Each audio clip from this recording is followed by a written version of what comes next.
Buenas tardes a toda la audiencia.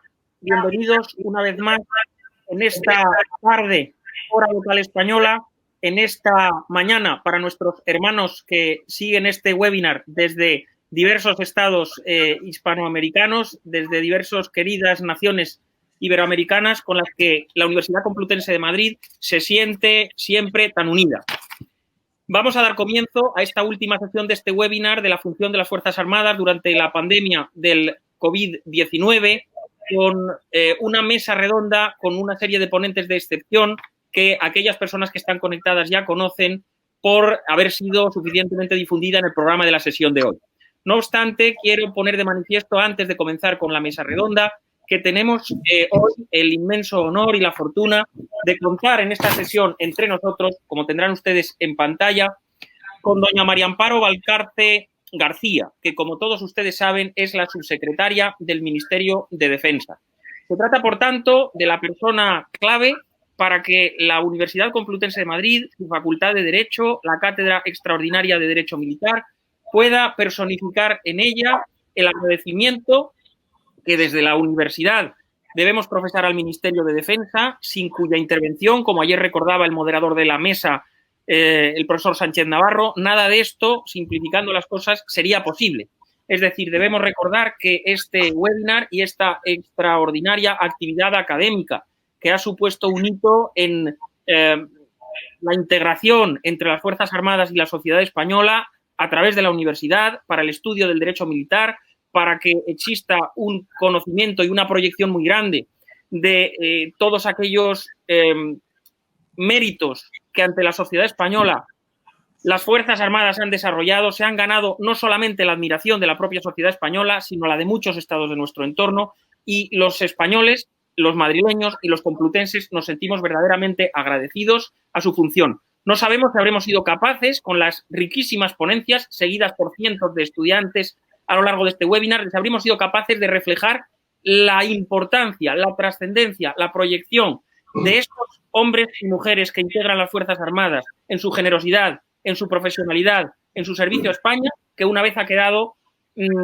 más ha quedado perfectamente puesta de manifiesto en esta pandemia global que lamentablemente nos ha atenazado y nos ha causado tanto dolor durante las últimas semanas, durante los últimos meses.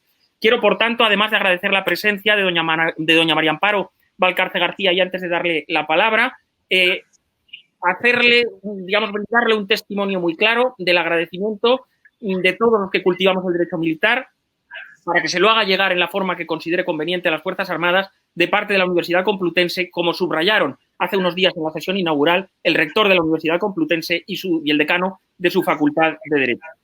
No debo olvidar tampoco en el capítulo de agradecimientos, en esta última sesión que ahora comienza, dos importantes instituciones. En primer lugar, bajo la dependencia de la Subsecretaría del Ministerio de Defensa, integrada en la propia Administración Militar, a la Secretaría General Técnica del Ministerio. Verdaderamente, el apoyo que la universidad ha recibido y que sigue recibiendo de responsables de la Secretaría General Técnica, con el general Fernández Piñeiro a la cabeza, son dignos de todo elogio y de todo agradecimiento.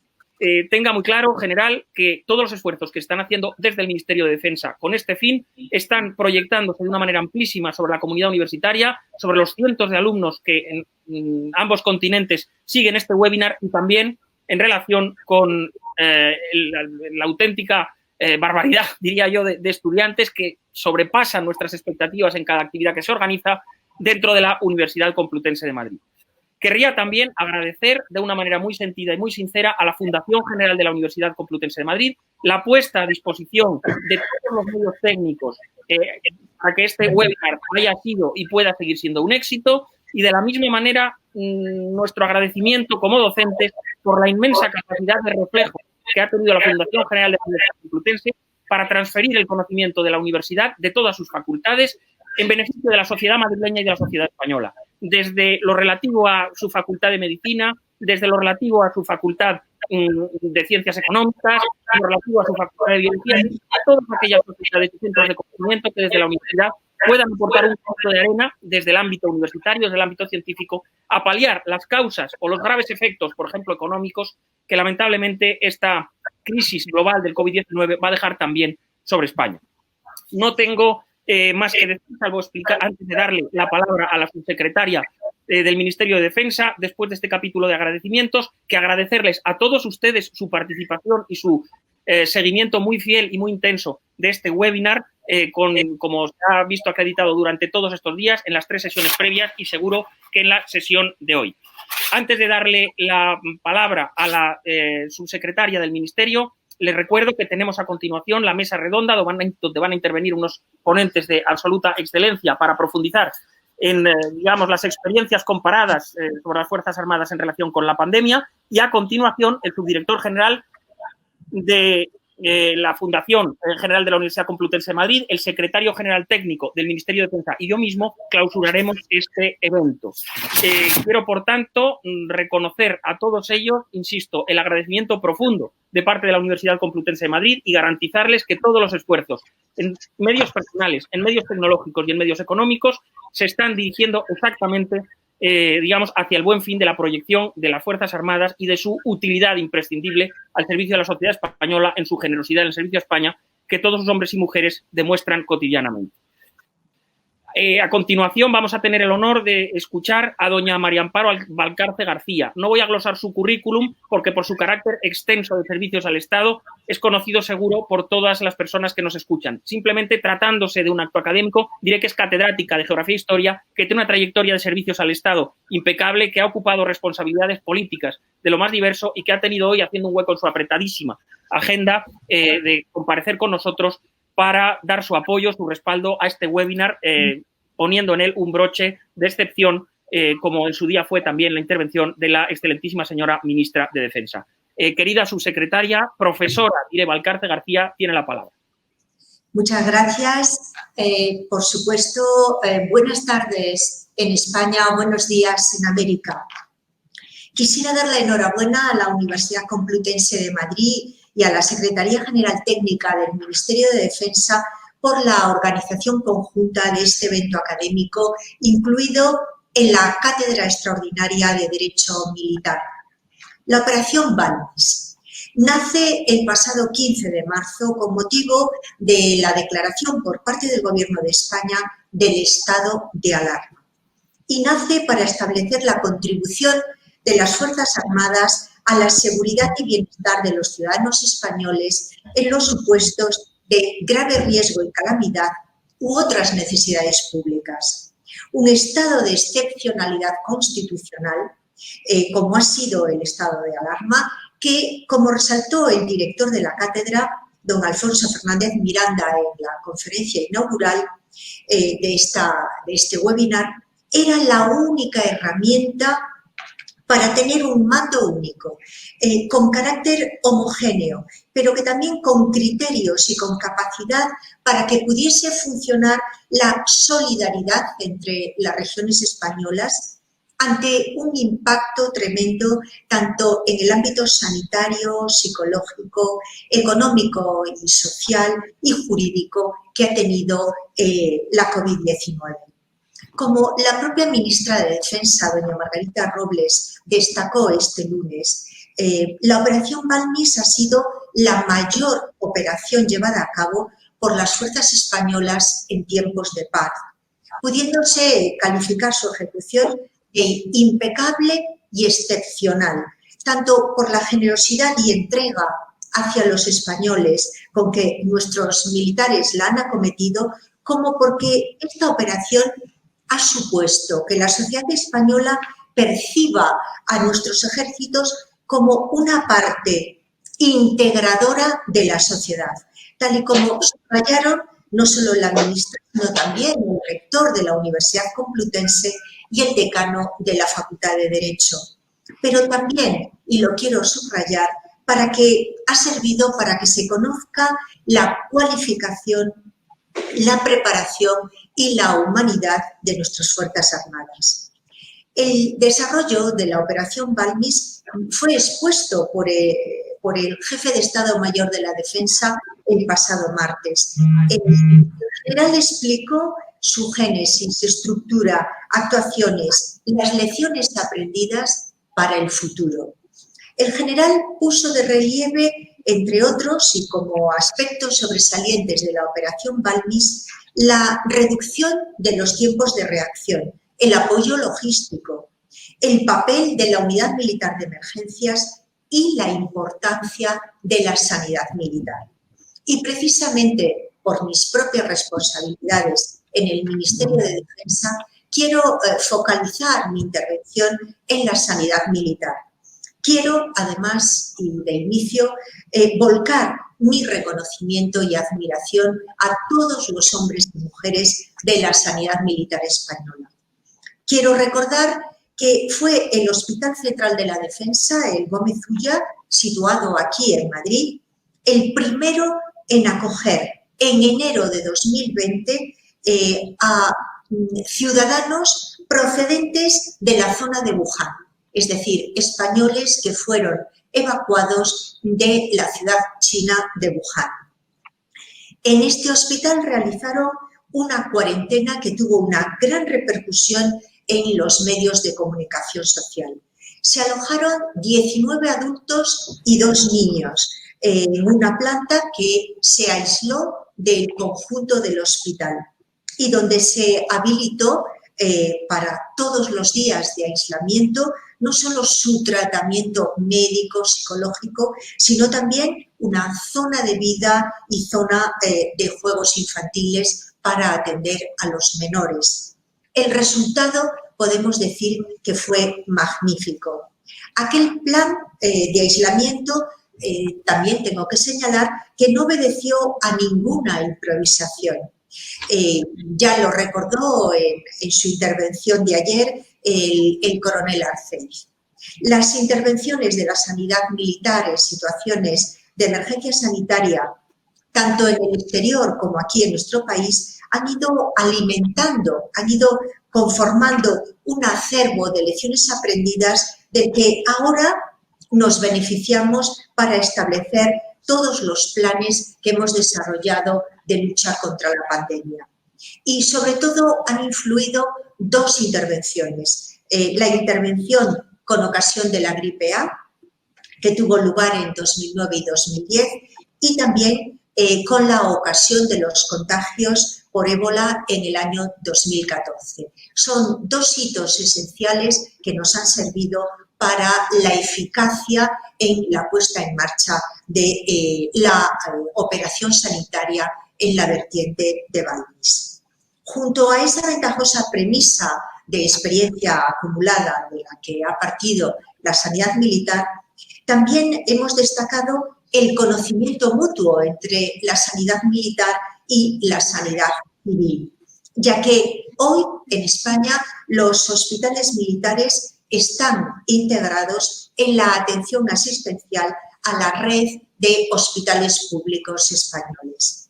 El principal esfuerzo de la sanidad militar se ha materializado precisamente con el apoyo de la red sanitaria militar a la operación Balmis. Un esfuerzo que lo hemos cuantificado sobre todo valorando parámetros como la reasignación de tareas al personal militar. La red hospitalaria militar, representada por 2 hospitales de referencia, como es el Hospital Central de la Defensa Gómez Ulla, aquí en Madrid, y el Hospital General de la Defensa Horacio Bajías, situado en la ciudad de Zaragoza, ha reorientado toda su actividad hacia la lucha contra el COVID-19, pero también aumentando sus capacidades asistenciales, es decir, atendiendo el resto de necesidades sanitarias en Madrid y Zaragoza. Así, a modo de ejemplo, podemos decir que la adaptación del Gómez Ulla en un momento del pico exponencial del crecimiento de la pandemia ha demostrado su elasticidad, principalmente en 3 aspectos. Hemos triplicado las camas hospitalarias, recurriendo también a duplicar la capacidad en las habitaciones asistenciales, pero sobre todo hemos incrementado nuestras capacidades, nuestras camas en UCI. Por poner un ejemplo, hemos incrementado nuestras UCIs pasando de 18 a 32. La respuesta ha sido, por lo tanto, importantísima. Pero no solo los hospitales han estado en la primera línea. Es que también tengo que mencionar el esfuerzo del Instituto de Medicina Preventiva, fundamental sobre todo en el confinamiento de la población española, porque hemos tenido que actuar en materia de salud pública con las recomendaciones de medidas básicas para la protección individual y colectiva de la población, pero también para la protección de la fuerza, es decir, de nuestros efectivos militares. Hemos colaborado además con el Centro de Transfusión de las Fuerzas Armadas, un centro que ha sido vital en las terapias que se han puesto en marcha para el cuidado y recuperación de los enfermos por COVID-19. Tenemos que recordar que ha sido en este centro donde se han llevado a cabo los ensayos clínicos multicéntricos para la producción de plasma hiperinmune, como ustedes saben, una terapia fundamental basada en los donantes convalecientes de COVID-19 y que hemos puesto en marcha este programa de cooperación con el Hospital Universitario Puerta de Hierro de Madrid. Hemos elaborado guías de protección. Muy importante la unidad de psicología militar, que ha trabajado tanto para el personal militar como para el personal civil.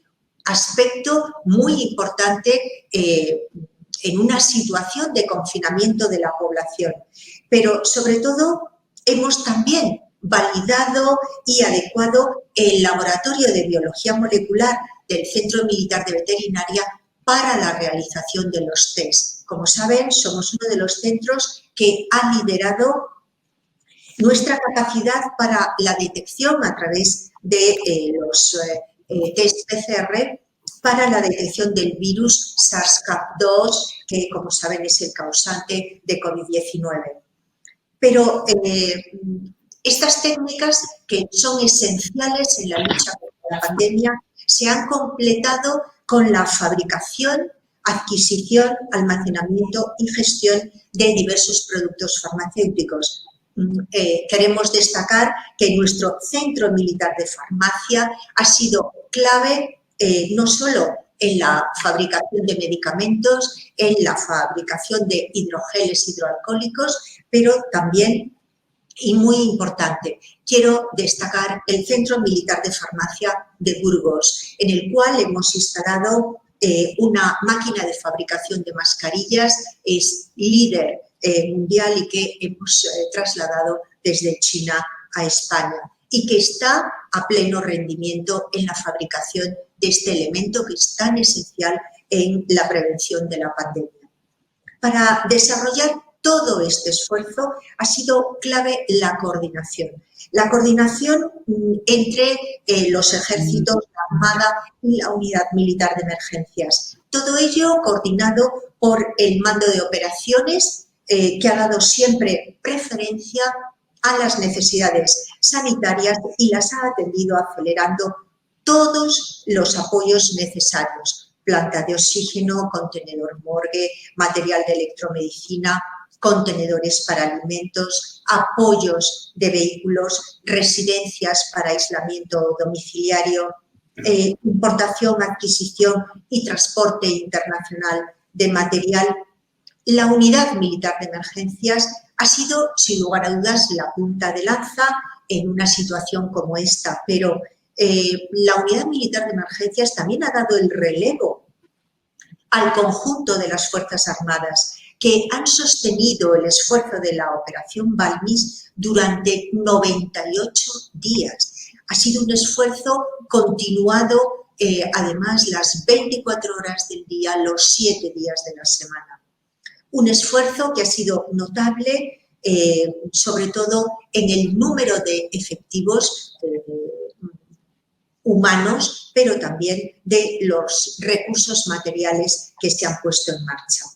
Por ello, y sobre todo, tengo que hacer una mención muy especial a la extraordinaria labor desarrollada por nuestro personal. el personal sanitario y el no sanitario, por la red sanitaria militar, pero también por el esfuerzo al que han contribuido también el personal civil. A ello tengo que añadir que hemos tenido que activar otros recursos humanos, desde personal en la reserva, alumnos del Cuerpo Militar de Sanidad, reservistas voluntarios y, por supuesto, el personal de los ejércitos y la Armada que han estado plenamente disponibles ante las necesidades de esta operación de apoyo a los ciudadanos españoles. Todos ellos han destacado por su disposición a integrarse en nuestra compleja estructura hospitalaria y de la red sanitaria en general.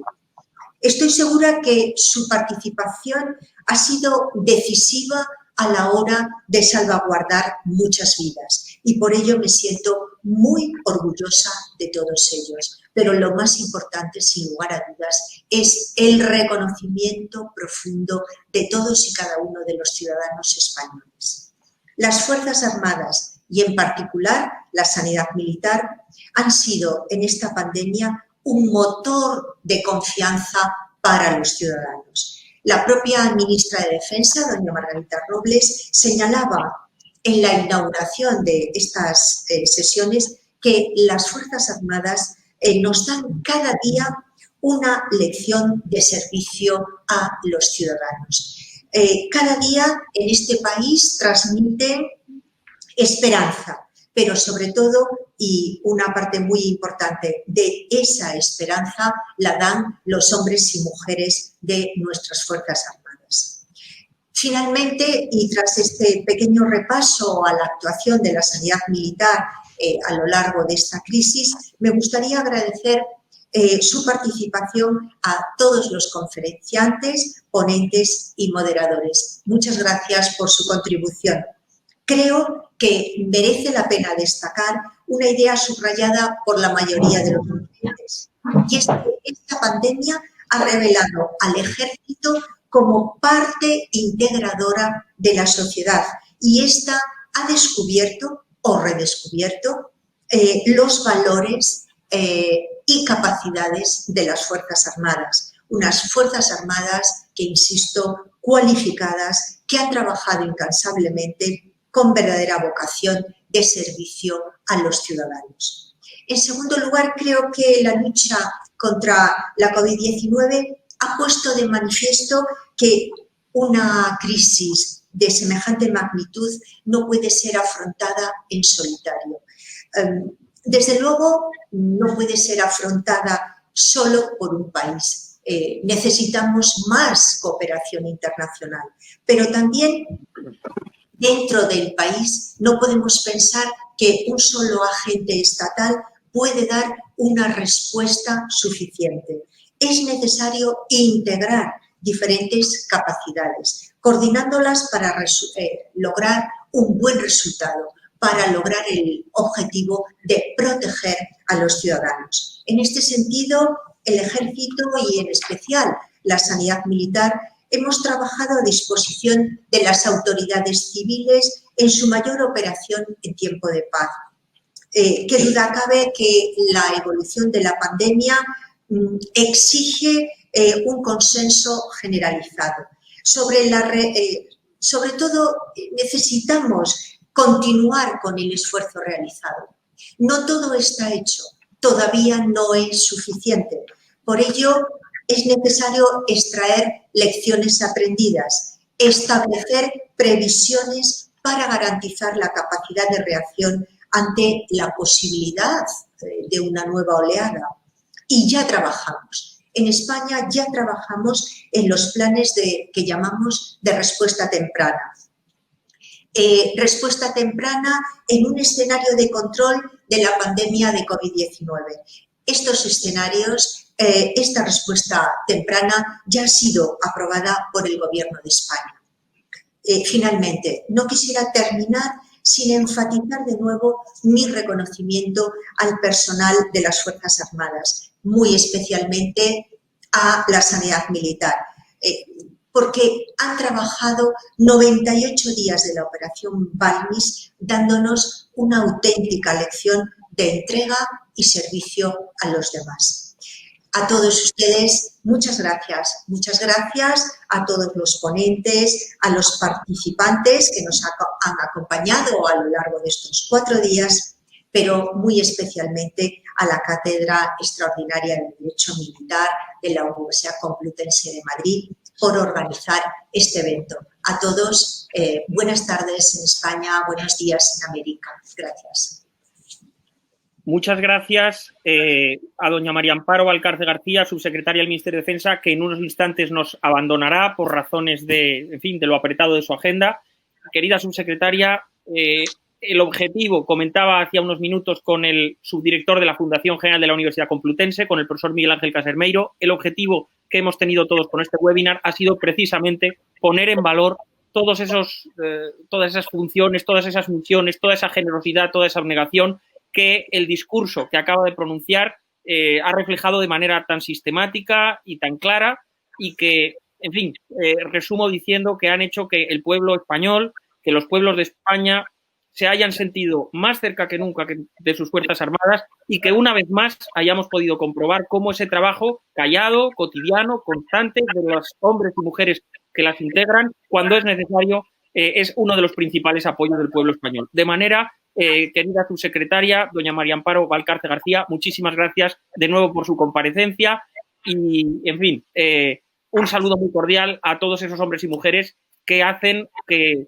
en fin, cuando tenemos alguna desgracia sea más llevadera y que trabajan con una generosidad que es impagable para el pueblo español. Muchas gracias, subsecretaria. Gracias. A continuación, vamos a iniciar las actividades académicas y, como he dicho, va a comenzar en este instante la segunda mesa redonda virtual de este webinar, titulada La función de las Fuerzas Armadas durante la pandemia del COVID-19, experiencias comparadas 2, que va a moderar la profesora doña María José Roca Fernández, catedrática de Derecho Constitucional de la Universidad Complutense de Madrid. Profesora Roca Fernández, tiene la palabra. Buenas tardes. Muchas gracias por concederme la palabra, profesor Coello de Portugal, y también muchas gracias a todos los presentes por haberse conectado a este seminario, a este webinar que ha organizado la Cátedra de Derecho Militar en colaboración con el Ministerio de Defensa. Bueno, yo tengo que decir que todos ustedes que participan en la mesa redonda participan por sus méritos. Yo coordino esta mesa redonda no por mis méritos, sino porque me lo ha pedido el profesor Coello de Portugal. El profesor Coello de Portugal es un buen amigo, un excelente colega en el departamento y si me hubiera pedido otra cosa, habría hecho otra cosa. Pero me ha pedido que coordine la mesa redonda y con mucho gusto lo hago.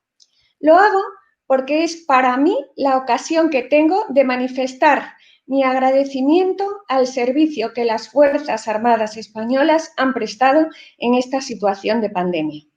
En mi entorno cercano no tengo personas militares y, por tanto, no me es fácil manifestar mi agradecimiento, pero ahora que se me da esta oportunidad de estar ante una cámara y con tanta audiencia, pues aprovecho la ocasión para darle las gracias por todo lo que han hecho por la sociedad española.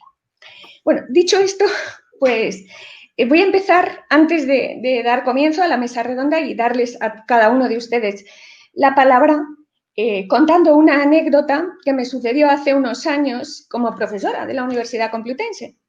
Una alumna me puso un correo electrónico en el que me decía: profesora, avíseme cuando la clase sea importante. Y bueno, pues si yo tuviera, bueno, yo no contesté a ese correo, pero si tuviera que contestar ahora a ese correo, le diría: el seminario de hoy, el webinar de hoy es importante. Y me parece que todos los que tenemos conectados, tanto a este lado del Atlántico como al otro lado del Atlántico, podrán comprobarlo cuando oigan a los ponentes y, bueno, y pueda darles unas pinceladas del currículum de cada uno. No me es posible, a pesar de que los organizadores nos solicitaron un currículum breve, pues no me es posible leer ese currículum breve de cada uno porque entonces reduciría en demasía el tiempo, ¿no? Simplemente, antes de darles la palabra a cada uno, voy a darles la palabra por el orden en el que ha sido anunciado el seminario. Destacaré pues, lo que me parece más relevante de cada uno. Ya pido de antemano disculpas si en algún caso pues, me dejo cosas importantes en el tintero. En el caso de los académicos, esto me es más fácil. En el caso del mundo militar, como yo lo desconozco más, pues quizá cosas que sean relevantísimas, pues yo no haya destacado. Discúlpenme de antemano.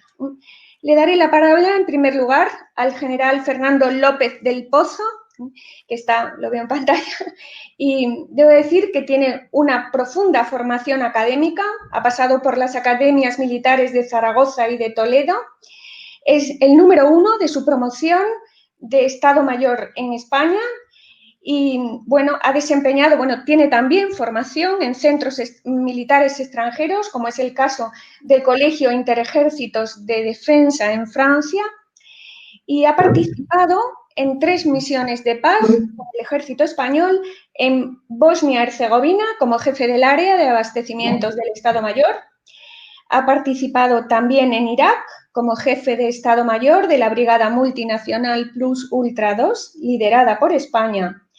Y también ha participado en la misión de paz en Líbano como jefe del sector este de la Fuerza Interina de Naciones Unidas, ¿no? Pues, bueno, podría leer mucho más, pero ya digo, no quiero robarle tiempo a su intervención. Tiene la palabra general López del Pozo. Muchísimas gracias, profesora. Y, bueno, aquí tengo que decir que realmente todos somos importantes y espero que esta sea una de las líneas de mi corta intervención. Muchas gracias a la cátedra, muchas gracias, vicedecano, y a todos los ponentes. Buenos días y buenas tardes, teniendo en cuenta nuestra conexión al otro lado del Atlántico, que me complace particularmente. Bien, tengo asignado, si no me equivoco, 5 o 7 minutos para hablar de lo que voy a hablar, y por lo tanto voy a intentar ser lo más conciso posible. Antes que yo, como voces mucho más autorizadas en la materia, en el ramo en el que nos encontramos, ha intervenido la ministra de Defensa, ha intervenido el jefe de Estado Mayor de la Defensa y acaba de intervenir magníficamente, y tengo que decir que pisándome parte de mi intervención, la subsecretaria. Y me alegra muchísimo que lo haya hecho, por otra parte, porque me va a evitar decir a mí determinadas cosas que ha dicho ella, absolutamente ciertas, porque podrían quedar quizás en mi boca pues de otra manera, ¿no? Yo tengo que decir que antes de seguir, las Fuerzas Armadas estamos para servir a los españoles. Ese es nuestro objetivo fundamental y, por lo tanto, cuando se nos reclama para servir a los españoles, lo único que estamos haciendo es cumpliendo con el cometido que tenemos asignado y nos produce, entre otras cosas, satisfacción. La satisfacción de ser útiles. Aquí ya se ha hablado de los 98 días de la Operación Balmi, se ha hablado de los 188.000 efectivos que han estado participando en un sumatorio de días durante todos estos días, se ha hablado de las 20.000 intervenciones que hemos llevado a cabo, de las 5.000 residencias que han sido desinfectadas, en fin, un montón de datos, de toda la sanidad militar volcada, como acaba de decir la subsecretaria, en la pandemia. Y ¿a mí qué me va a corresponder? Pues yo lo que voy a hacer va a ser hablar algo de mi experiencia, de nuestra experiencia. ¿Dónde estoy yo situado? ¿Dónde está el mando de operaciones que ha citado muy bien la subsecretaria como centro coordinador de la Operación Balmis? ¿Dónde está situado? Yo estoy situado justamente debajo del jefe de Estado Mayor de la Defensa. Él es el que manda la operación. Vamos a decir que yo soy el que la coordina, como comandante del mando de operaciones. Debajo de mí, inmediatamente debajo de mí, están los 5 mandos componentes que han sido los que de verdad han ejecutado en cada uno en su especialidad esta operación. El mando componente terrestre, por una parte, teniente general Palacios, que es la máxima autoridad militar en Canarias. El mando componente marítimo, que ha sido el almirante de la flota, primero el almirante Garat y después el almirante Martorell. A continuación, el mando componente aéreo con el teniente general Simón, que es el mando aéreo de combate. El mando de emergencias, la famosa UME, la famosa Unidad Militar de Emergencias con el teniente general Meijide. Y, por fin, último, pero no menos importante, la Inspección General de Sanidad, el general Conde, que ha dado la rama precisamente sobre la que nos hemos volcado los demás, la rama sanitaria. Bien, el bajar algo de nivel me permite hablar de cómo hemos visto nosotros, qué hemos sentido nosotros al lanzarnos a esta aventura, que de alguna manera ha sido esta Operación Balmis. La primera sensación que tuvimos cuando allá por el 14 de marzo se decreta el estado de alarma fue una sensación de sorpresa.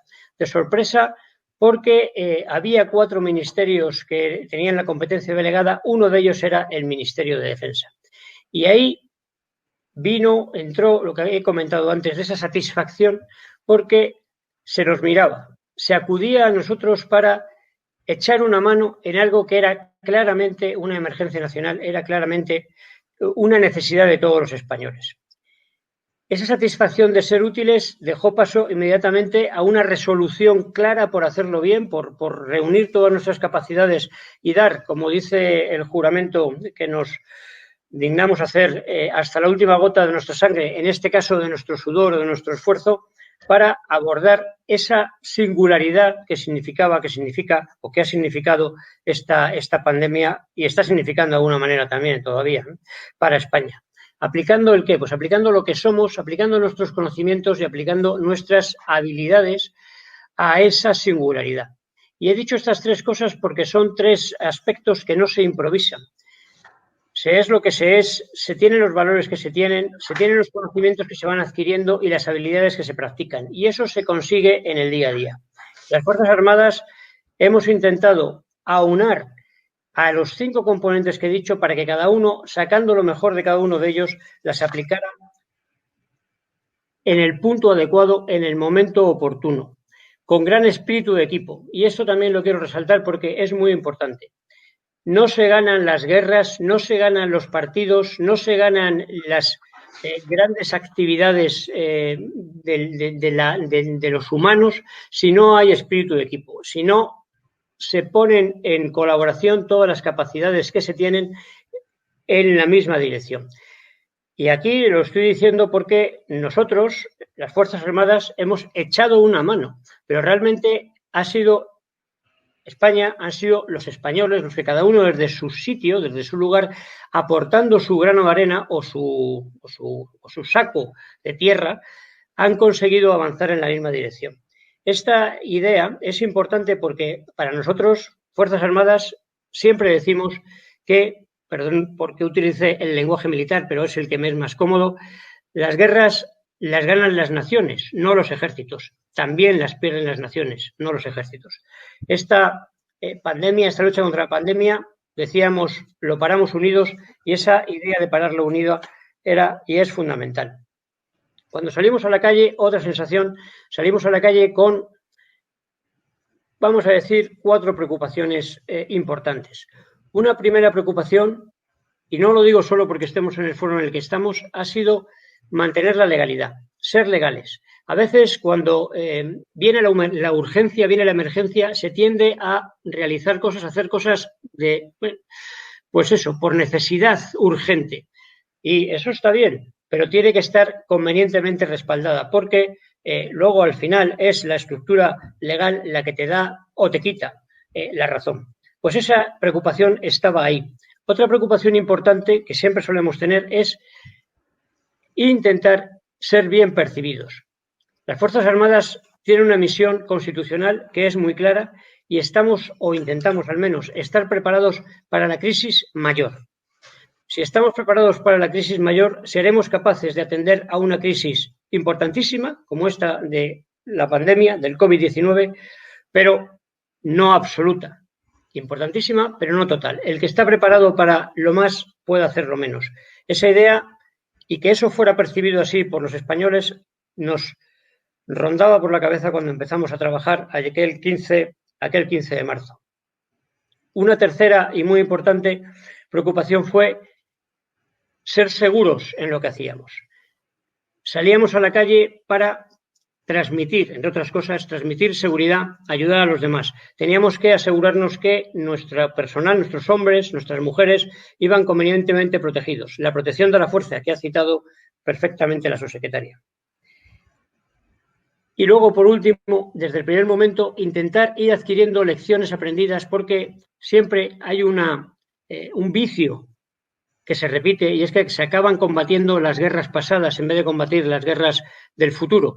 Y para poder combatir la guerra del futuro hay que recoger las enseñanzas de la que estamos en este momento combatiendo para poder, de alguna manera, hacer la prospectiva y ver qué es lo que vamos a tener que enfrentar en el futuro. Bien, esas 4 preocupaciones se lanzaron y a partir de ahí lo que obtuvimos fue satisfacción.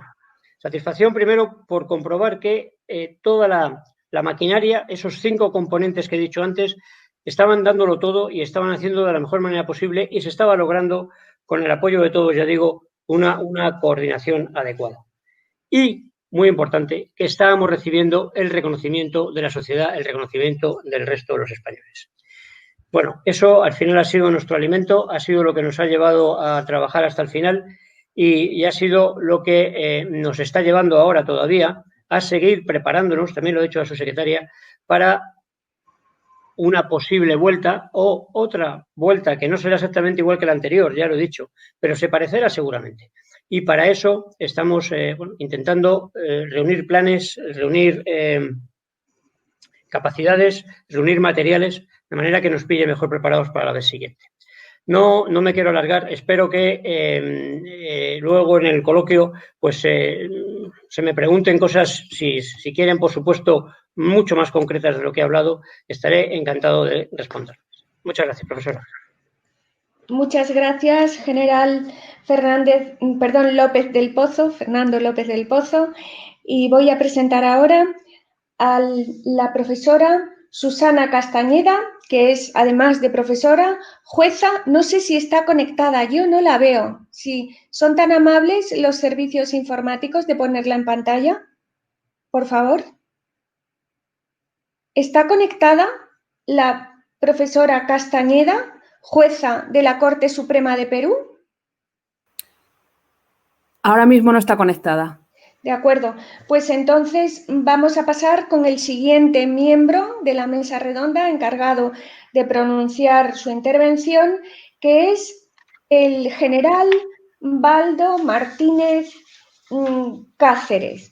Es también, o sea, en las dos personas coincide la referencia al derecho militar y también, en este caso, el ser él mismo militar, es general, ¿no? Bueno, el general Baldo Carlos Martínez Cáceres, residente en Chile, o sea, es uno de los representantes del otro lado del Atlántico que tenemos aquí, de nuestros hermanos de Chile, tiene una larga experiencia profesional y ha sido auditor del Ejército, secretario de la Fiscalía Militar. También en el ámbito empresarial y profesional tiene una dilatada experiencia.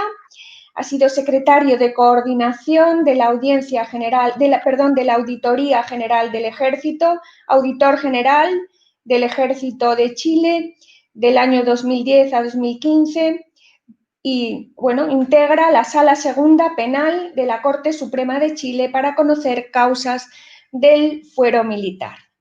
Con todo ello, pues ya ven ustedes con claridad que reúne todas las condiciones en su persona para aportar una valiosa experiencia de cómo ha afrontado Chile. Bueno, también tiene publicaciones del máximo interés en este ámbito, como puede ser el Código de Justicia Militar, que ha publicado en una editorial de reconocido prestigio en Chile y que mantiene actualizado con otro colega, y también pues tiene formación, como el caso del general Fernando López del Pozo, tiene formación en el extranjero, en su caso en Bélgica, ¿no? Bueno, la verdad que para nosotros es un honor que un miembro de la Corte Suprema de Chile, de la que forma parte el general Baldo Martínez Cáceres y también que con su experiencia en las Fuerzas Armadas de Chile, pues esté hoy con nosotros para aportarnos su experiencia en ese país. Tiene la palabra General Martínez Cáceres. Muchas gracias por estar con nosotros. Muy buenas tardes a todos. Antes de hacer un reconocimiento a esta invitación, quisiera aclarar algo de ese currículum que se me dio cuenta, que lo elevó a una categoría superior a lo que realmente soy y a lo que actualmente me desempeño. La integración de la segunda sala penal de la Corte Suprema, de la excelentísima Corte Suprema, la ejercí durante el periodo que fui auditor general del Ejército, porque es la forma como el auditor general integra la Corte Suprema, pero ahí, al irme a retiro ya no soy integrante de dicha sala. La experiencia, por lo demás, fue muy enriquecedora en lo personal y en lo profesional, teniendo los mejores recuerdos con los magistrados que me tocó vincularme durante todo ese periodo. Hecha esa aclaración, quiero en estos cortos minutos tratar de llevar a ustedes la situación de mi país en general, con la libertad de cátedra que me permite mi condición de civil y me permite mi condición de abogado en el libre ejercicio de la profesión. Yo quiero llevar a ustedes a una situación o ubicarnos en el momento histórico en que estamos viviendo de pandemia en Chile, pero también con un pasado histórico que no nos podemos desatender, atendido un periodo que nosotros tuvimos, en que hubo un cese de la democracia, en donde nos estuvo con un periodo de toque queda entre el 11 de septiembre al 2 de enero del 11 de septiembre del 73 al 2 de enero del 1987. Esto lleva, obviamente, esa carga a un problema que nos relaciona con una de las privaciones que se producen en los derechos constitucionales en este periodo que tenemos. Nosotros saltamos un periodo prácticamente casi de más de 20 años en cuanto a utilizar la restricción del toque queda como restricción de libertad, de movilidad de las personas. Esto se produce justamente en un estado de catástrofe decretado el 27, posterior al 27 de febrero del 2010, donde nos fuimos afectados por uno de los terremotos más grandes que hemos tenido como país, después del año 60 en Valdivia, que nos tiene en el top 10 de los terremotos en el mundo y que aún no hemos sido derrocados por ello. Esta situación la presento porque es efectivamente un elemento que ha tenido de novedoso nuestro país. La otra situación que también tengo que destacar es que periodo antes de este periodo de la situación de pandemia, vivimos un estallido social a partir del 18 de octubre, muy intenso, de mucha violencia y de una violencia constante que se extendió durante todo este periodo previo a la pandemia. Con esos dos elementos se enfrenta la situación en Chile. Y el 18 de marzo se decreta el estado de catástrofe. El estado de catástrofe que días anteriores no había sido reconocido por la ciudadanía en general, que era un estado que realmente teníamos que vivir o que estábamos próximos a vivir de una calamidad pública por esto de la pandemia. Y aquí ingresa un ente gremial que es el que pone cordura a todos los entes políticos en forma transversal y les hace saber del riesgo que se está por próximos a venir. Porque la credibilidad del gobierno en ese momento era muy baja, venía con este arrastre de estallido social y que el cual había una movilización de masas constante en forma semanal, y el tener que parar eso en forma brusca no lo iba a conseguir la autoridad política. Y ese es el elemento gremial, fue el que colocó la cordura y colocó el elemento científico para proyectar esta situación que estábamos por venir. Se dudaba en Chile, efectivamente, si iba a haber esta epidemia. Se dudaba porque los casos en ese comienzo eran muy pocos, no se le daba la magnitud, siempre se pensó en que el coronavirus no era más que un resfrío, con ciertas características. Eso fue el primer elemento que hubo, y que el tratar de elevarlo a un elemento a una connotación de pandemia, tenía un sentido más político que realista desde el punto de vista científico. Por eso la gran labor que cumplió en ese aspecto el Colegio Médico, que pudo unir a todas las fuerzas y a partir de ese momento se vio otra realidad en Chile. Se produce una absolutamente paz desde el punto de vista social, se decreta el estado de catástrofe que el profesor Alonso Fernández Miranda tuvo el orgullo de verlo de nuevo y escucharlo el día lunes, que en España se habla de estado de alarma, que es lo mismo que nosotros calificamos como estado de catástrofe. Ese periodo, que fue 4 días después de lo decretado por los de ustedes en España, al día de hoy llevamos 119 días. Quiero significar eso porque esos 119 días han tenido 119 días en que la población ha sido restringida en sus derechos constitucionales, en especial el de movimiento, y no ha habido un acatamiento a la población y no ha habido una situación de problemática al respecto porque se ha elevado siempre esto a la categoría de una situación de epidemia efectiva y de real, pasando en este momento en el periodo más crítico de nuestra crisis. Por lo tanto, el pueblo en general, la comunidad en general, ha tenido un comportamiento de aceptación y por ende no de confrontación a las Fuerzas Armadas cuando han tenido que manejar el control del orden público, conjuntamente con Carabineros, que es la policía uniformada, y con la policía de investigación. Esto es importantísimo destacar porque el rol de las Fuerzas Armadas en este momento ha sido un rol no represivo, ha sido un rol de protección, ha sido un rol de colaboración, ha sido un rol efectivamente de proteger la cadena de alimentación, a proteger los lugares críticos, y esto se ha mantenido durante este periodo. Las facultades que tiene el jefe de la Defensa Nacional, que es el uniformado que se hace cargo del orden público, en el decreto que hablo mención del 18 de marzo, lo relata y lo describe con mucha claridad. Yo solamente voy a señalar los tópicos en el fondo para que reflejen la idea. Primera facultad que se le da al jefe de la Defensa Nacional, que por lo demás son jefes de Defensa Nacional designados por región, es asumir el mando de las Fuerzas Armadas de Orden y Seguridad que se encuentran en la zona declarada de catástrofe para los efectos de velar por el orden público. Es decir, la primera facultad que tiene es manejar el orden público, que obviamente es una de las facultades principales que se tiene en el estado de catástrofe. Controlar la entrada y salida de las zonas declaradas en estado de catástrofe y de tránsito.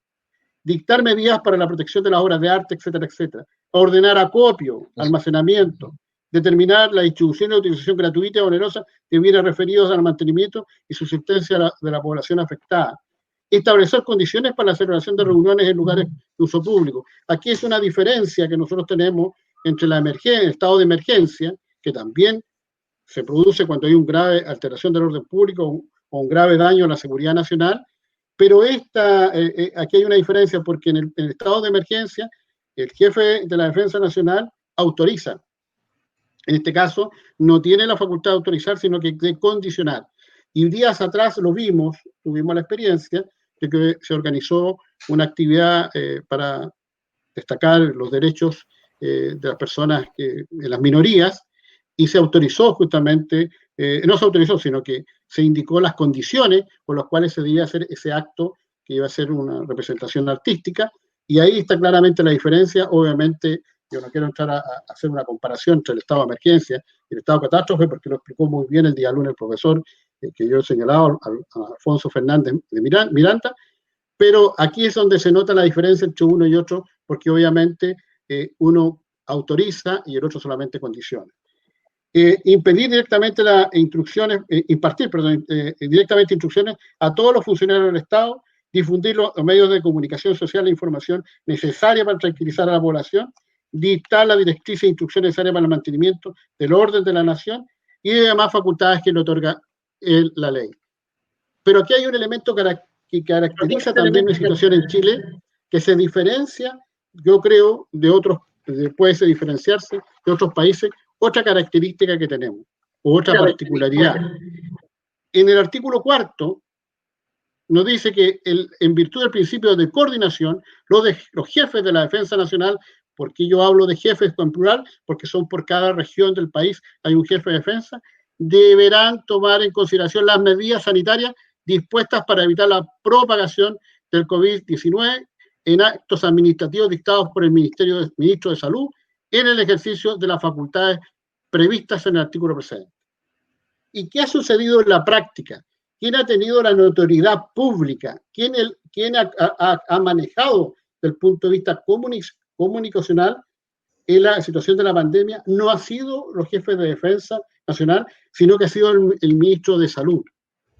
Y la comunicación incluso diaria, de los informes diarios, ha sido el ministro de Salud.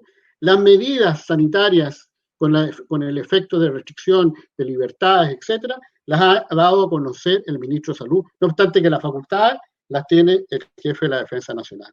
Y eso también ha hecho que no tenga un protagonismo de la autoridad militar, a diferencia de lo que ocurrió en el estallido social, cuyo periodo de estado de emergencia se decretó y duró 7 días, y en donde sí la autoridad militar tuvo una preponderancia importante. Hago esa distinción y hago ese detalle para que no aboquemos a lo que es situación más particular en nuestro país. ¿Qué pasa con la participación del Congreso Nacional en este decreto de estado de excepción de catástrofe? Tenemos un sistema presidencialista y por lo tanto se puede temer de que el presidente tenga un control absoluto sobre, o un manejo absoluto o eterno del estado de catástrofe. Esto no es así porque él debe informar constantemente de esta resolución de los decretos de estados, cuando declara los estados de excepción de catástrofe, lo tiene que informar y darle las razones al Congreso por la cual lo está, decretando. No lo necesita que lo autoricen durante los primeros 180 días. En los primeros 180 días, pues lo dicta por 90 días con una posibilidad de prorrogarlo hasta 180 días.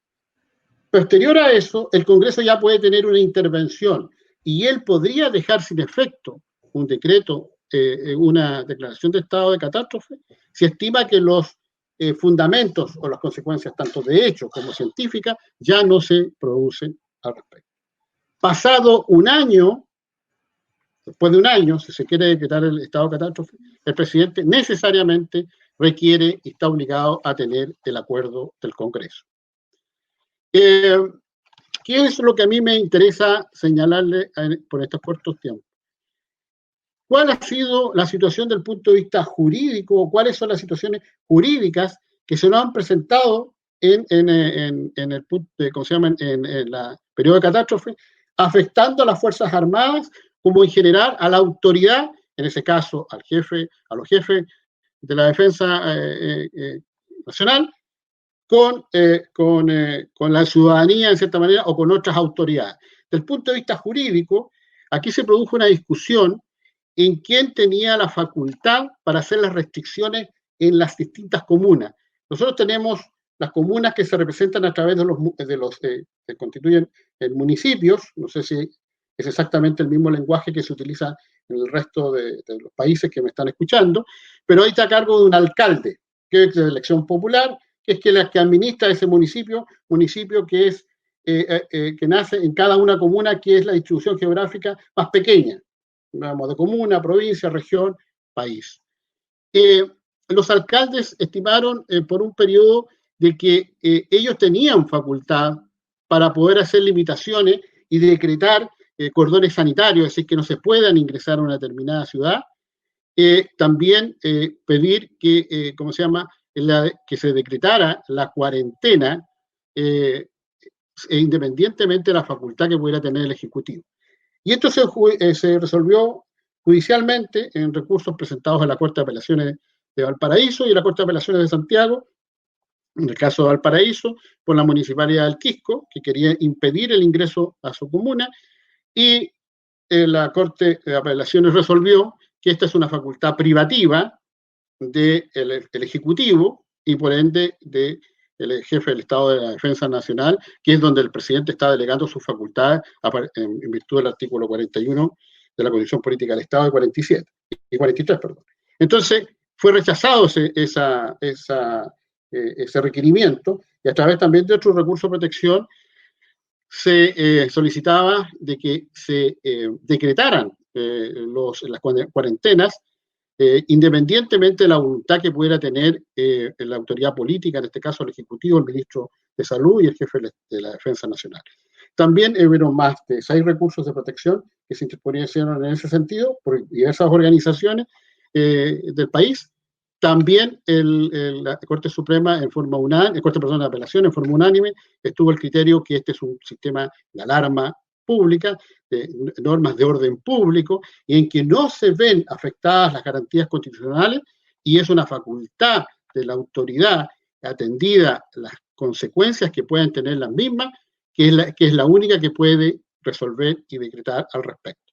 Aclarado esa situación, veamos ahora qué situación en la práctica se ha producido desde el punto de vista de la justicia penal con el comportamiento de los militares. En general, las Fuerzas Armadas han estado siempre en apoyo y con mucha coordinación con la policía, con Carabineros y con la Policía de Investigaciones.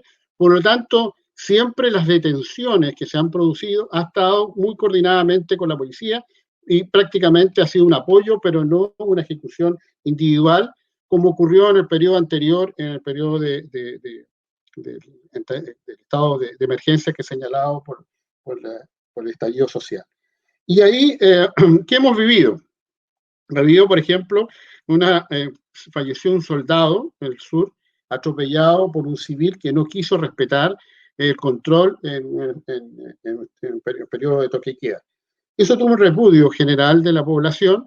Este es un hecho netamente policial y que está en análisis, en tramitación. Hubo un hecho particular, un grupo de infantes en el sur de nuestro país, en Lota, específicamente una comuna, hicieron un control y este vehículo lo intentó atropellar a este personal. Ellos fueron a hacer la denuncia a Carabineros y la actuación del fiscal en esa oportunidad, el Ministerio Público, fue iniciar una investigación, tomarles declaraciones y en cierta manera darles una categoría de imputado. Y eso produjo también una alteración en la situación porque ellos eran víctimas, ellos estaban actuando dentro de la normativa, dentro del estado decretado, estaba el toque y queda, estaba haciendo un periodo de control, que estaban afectándose las normas de salud, estaban afectándose, incluso estaban cometiendo delitos, que nosotros lo tenemos en el artículo 318, 317 del Código Penal, que cuando no se respetan las normas etiquetadas y afectan la salud pública, y llamó la atención y se recurre de amparo. La misma patrulla militar recurre de amparo en la Corte de Apelaciones de Concepción y le acoge la Corte de Apelaciones el criterio de que era una medida que estaba afectando obviamente su libertad y su condición por haber sido considerados como imputados, por haber tomado la declaración en ese sentido.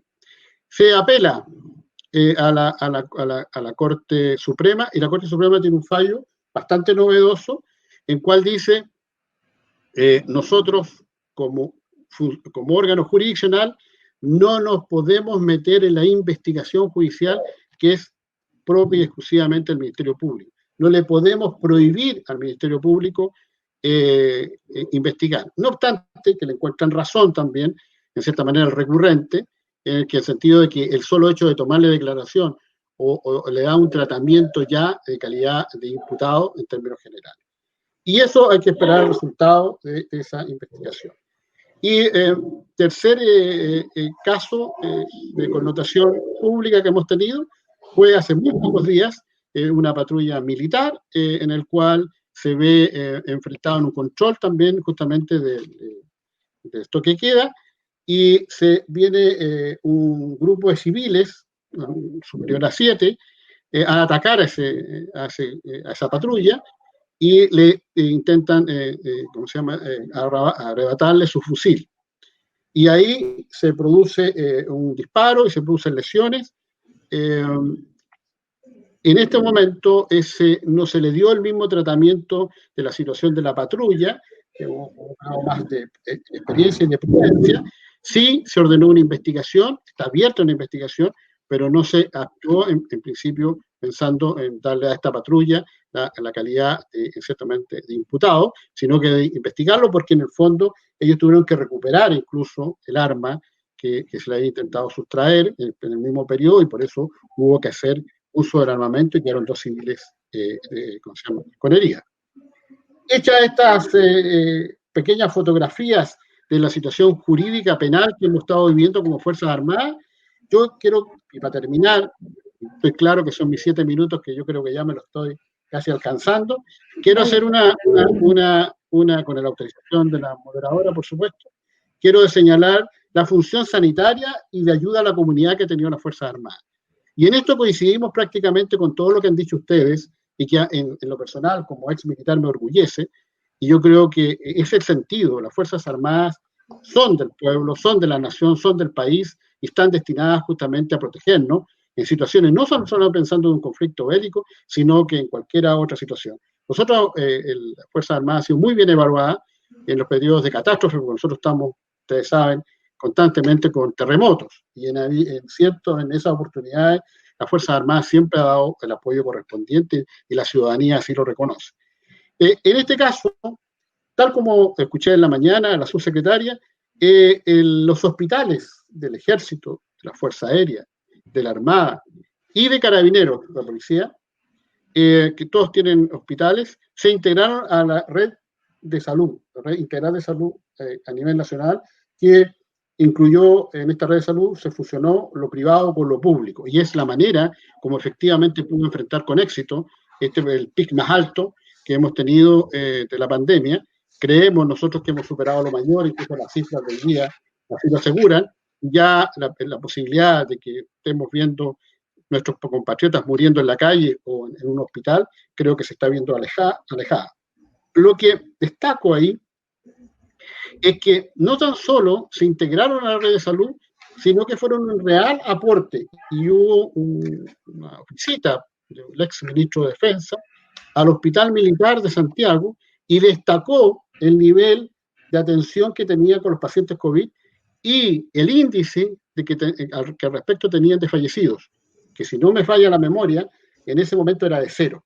Entonces, incluso el ministro se llevaba como un ejemplo para poderlo transmitir a las demás redes en el sistema de salud. Estábamos en el periodo que estaba comenzando el periodo de contaminación y de reacción de los pacientes en estado crítico. Segundo, se implementó el traslado de pacientes COVID de forma aérea en aviones y helicópteros, todo ello en realidad lo centrado por la Fuerza Aérea. Pero esto ha sido un éxito total. Chile es un país largo y angosto, pero de gran extensión. Es decir, nosotros recorrimos fácilmente 2.000 kilómetros de un lugar a otro.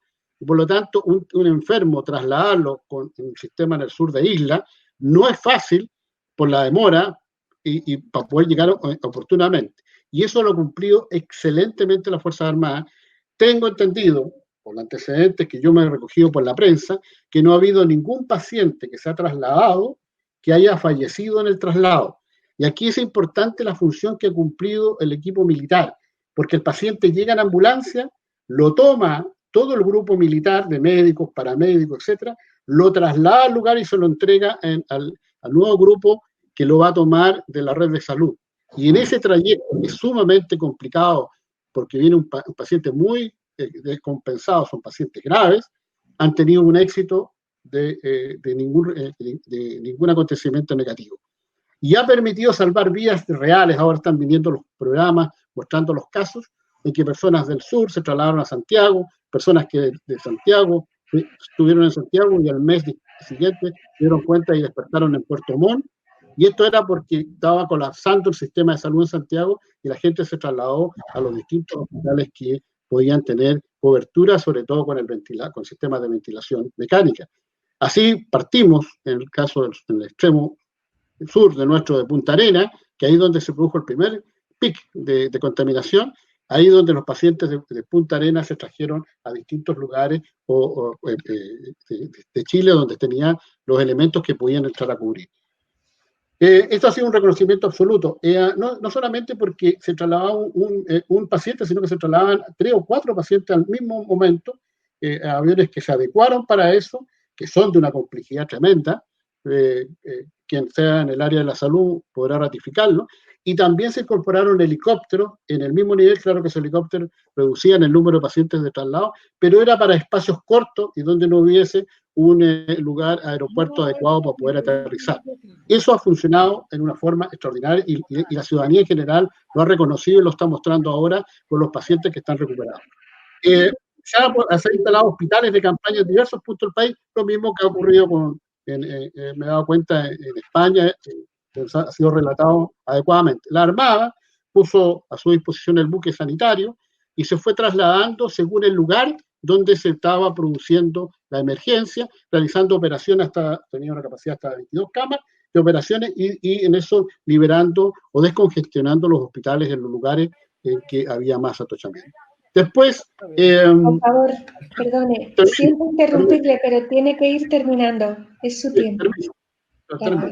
Y en cuarto lugar, hubo desplazamiento del personal militar, llámese anestesista o gente con conocimientos de emergencia de la UCI, unidad de tratamiento intensivo, y fueron a capacitar en distintos hospitales de Chile para el manejo justamente en especial, no solamente el paciente UCI, sino que también de la ventilación mecánica. Y por último, quiero señalar lo que significa la sanidad. En las fábricas militares, FAMAE, ASMAT y ENEAR, que es una empresa nacional de aeronáutica, comenzaron un trabajo para fabricar, unido con las universidades, fabricar los ventiladores mecánicos, que ya es un producto que está comenzando a tener sus resultados. Y en el caso de ENAER, que es una fuerza aérea, tomó de todo Chile los ventiladores que estaban en desuso en distintos hospitales de todo Chile y los reconvirtió y los arregló, los que pudo arreglar, que es un número bastante considerable, un número aproximadamente como de 37, que están en pleno funcionamiento. Y con esto termino, señora moderadora, con seguridad absoluta, porque un abogado con un micrófono y con público es peligroso.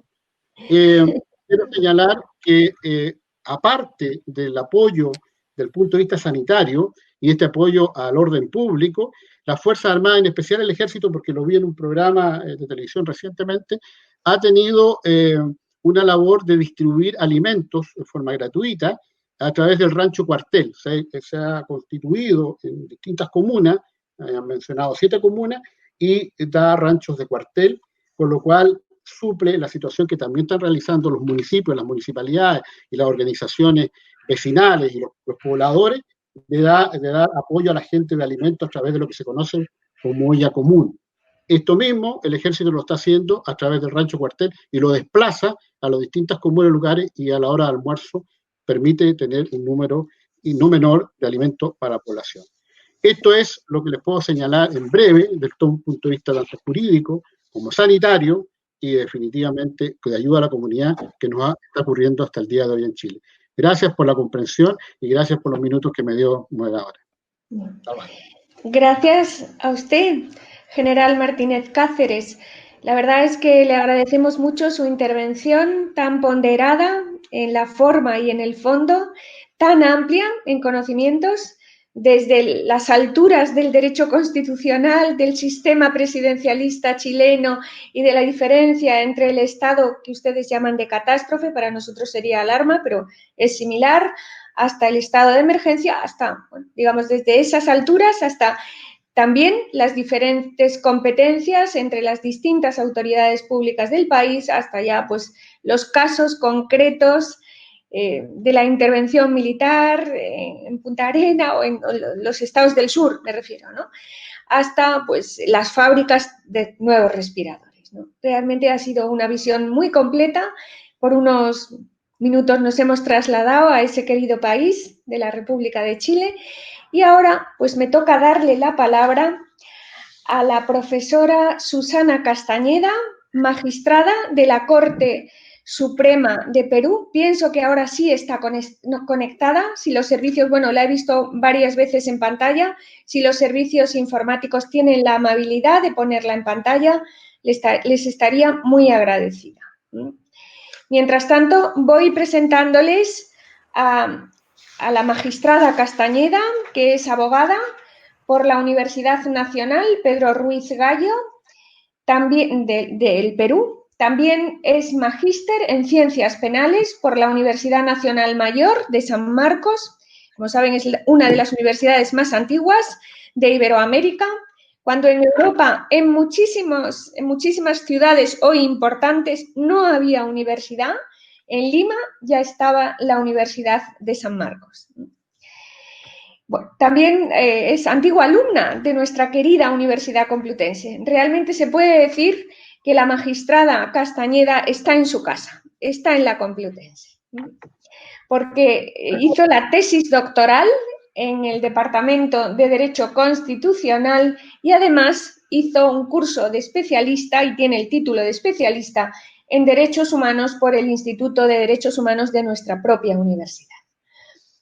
También quiero destacar cómo la profesora y magistrada Castañeda es presidenta de la Sala Penal de Apelaciones del Sistema Nacional Especializado en Delitos de Corrupción de Funcionarios. Desde el 2017 hasta la fecha. Es presidenta de la Sala Penal de Apelaciones del Subsistema de Anticorrupción y también, tiene una dilatada experiencia en el Poder Judicial, tanto como magistrada como fiscal, ¿no? Al leer su currículum, he tenido la alegría de ver que ha estado en el Distrito Judicial de Lambayeque y tengo el honor de haber estado en el Tribunal de Apelaciones de Piura en una ocasión. Recuerdo tanto Piura como Lambayeque. Yo fui allí realmente no por mi conocimiento del derecho penal del Perú, que lamentablemente no conozco a fondo, como es su caso, sino, bueno, en una gira con unos magistrados del Tribunal Constitucional Federal Alemán y quizá ella estuviera presente en aquella ocasión allí, ¿no? Ahora no tengo la suerte de recordarlo, pero para mí será un honor tener siempre la ocasión de aprender de este maravilloso país que es la República del Perú y que tenemos el honor de tener nada menos que a una magistrada y antigua de la Corte Suprema y antigua alumna de la Universidad Complutense, donde hizo su doctorado. Tiene la palabra la profesora y magistrada Castañeda, Susana Castañeda. Bien, buenos días acá en Perú, buenas tardes allá en España, un país al que quiero mucho y donde estuve durante 4 años por motivo de mis estudios en la Universidad Complutense de Madrid y de quien yo me siento muy agradecida y como dice, me siento en mi casa. Yo, María José Roca, te agradezco por esta tarde en que estamos reunidos, darle mi gran sincero agradecimiento al profesor Alfonso Fernández Miranda Campoamor por haberme invitado. Está mi amigo José María Coello de Portugal y también a las personas que están compartiendo con nosotros en esta mañana unas breves reflexiones en relación a un tema que interesa a todo el mundo, porque esta es una pandemia que la Organización Mundial de la Salud ha calificado de un mal invisible, un enemigo invisible que ha atacado en todos los lugares. Yo quisiera en esta oportunidad hacer una breve referencia del régimen de sección de mi país. Está previsto en el artículo 137 de la Constitución. Nosotros, a diferencia de España, solamente tenemos 2 estados de sección, el estado de emergencia y el estado de sitio. No tenemos, a diferencia de Colombia o de España, otros estados, ¿no?, que puedan permitir hacer unas diferencias de grado en relación a la intensidad de los problemas que pudieran presentarse, pero eso es lo que tenemos y con eso tenemos que trabajar. El estado de sitio relativo al tema de guerra, hasta ahora no lo hemos tenido, sí, muchos estados de emergencia con motivo de la aparición del terrorismo en nuestro país que asoló más de 20 años y trajo tanto dolor y tantas lágrimas. Este estado de emergencia en nuestro país tiene un modelo de autoinvestidura, toda vez que quien lo decreta es el presidente de la República, con acuerdo del Consejo de Ministros, no necesita la autorización del Congreso, pero sí le da cuenta al Congreso de la República.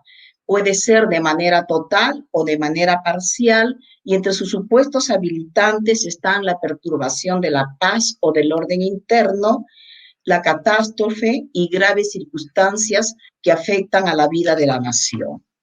El estado de emergencia en Perú, ya les dije, más de 20 años hemos vivido en estado de emergencia con motivo de aparición de dos grupos subversivos, el movimiento Tupac Amaru y Sendero Luminoso. Entonces hemos tenido una larga trayectoria en relación a esta figura. Durante el estado de emergencia, el artículo 137 de nuestra Constitución establece que son 4 derechos que podrían restringirse, entre ellos la inviolabilidad de domicilio, las libertades de reunión y de tránsito, la libertad y seguridad personal, solamente en cuanto al plazo máximo de la detención policial, que en nuestro país, después de muchísimos años, que era 24 horas, pasó a ser 48 horas.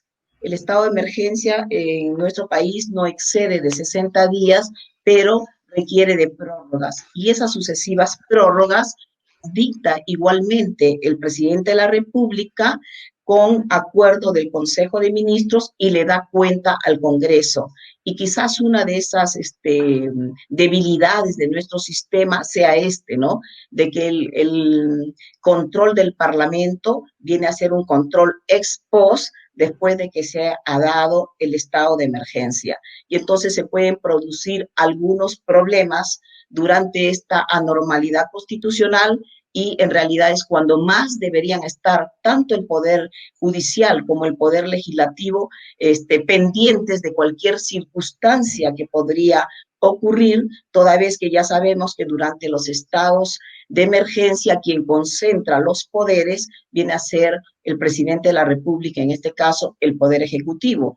Y como ya dijo el ponente anterior, nuestro amigo de Chile, nuestros sistemas en Latinoamérica son muy presidencialistas. Entonces, claro, si ya de por sí el sistema es presidencialista y otorgamos más poderes durante la etapa del estado de emergencia, pueden ocurrir problemas.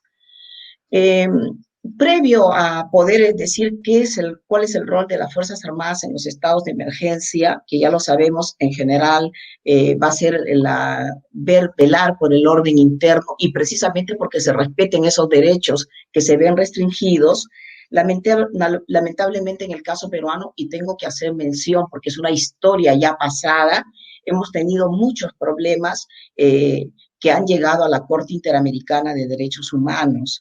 Y no obstante que se dijo que la suspensión de garantías debe ser temporal, por algo es un estado de emergencia que es temporal. En nuestro caso ya dijimos que ha sido ha tenido muchas prórrogas, y en un famoso caso, precisamente de un ciudadano chileno, Castillo Petrucci y otros, la Corte Interamericana dijo para el caso peruano que la suspensión de garantías no debe exceder la medida de lo estrictamente necesario, y era por el tema de que constantemente estábamos en estado de emergencia, y además dio una pauta muy importante que en especial era en general para las Fuerzas Armadas y las Fuerzas Militares, y dijo que la necesidad genérica de que en todo estado de excepción subsistan medios idóneos para el control de las disposiciones que se dicten, a fin de que estas normas, ¿no?, estas reglas de emergencia se adecúen razonablemente a las necesidades de la situación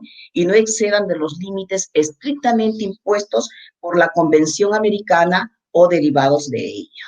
Entonces, una particularidad que tienen nuestros estados de excepción en Perú, llámese estado de emergencia o estado de sitio, es que pese al tiempo transcurrido, la constitución anterior que precede a la vigente es de 1979 y esta es de 1993. Miren, han pasado muchísimos años y no existe una ley de desarrollo constitucional de los estados de emergencia. No obstante que el Tribunal Constitucional peruano ha recibido demandas en ese sentido, ¿no? Pero lo que sí quería decirles es que las demandas que recibió el Tribunal Constitucional precisamente fueron dirigidas contra leyes, ¿no?, que a criterio de los demandantes otorgaban muchos poderes a las Fuerzas Armadas y a las fuerzas policiales. Y en ese sentido tenemos una sentencia, la 017-2003, que fue contra diversos artículos de una ley que regulaba el papel de las Fuerzas Armadas en estado de emergencia. Luego tuvimos otra sentencia, la 02-2008, sobre la participación de las Fuerzas Armadas en el control del orden interno en zonas declaradas de emergencia.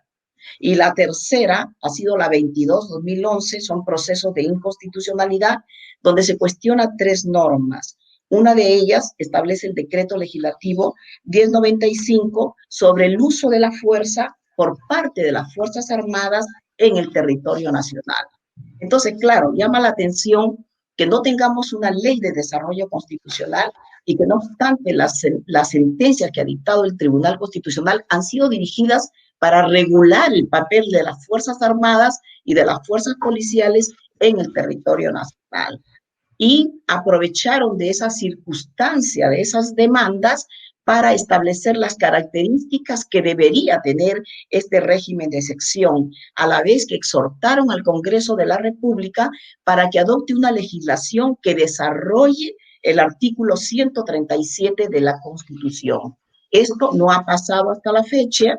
Hasta la fecha creemos que es muy importante que exista una ley de desarrollo por los problemas que hemos tenido y porque en realidad en el derecho comparado existen leyes de desarrollo de los estados de excepción, regímenes de emergencia, el nombre que el constituyente de cada país quiera dar.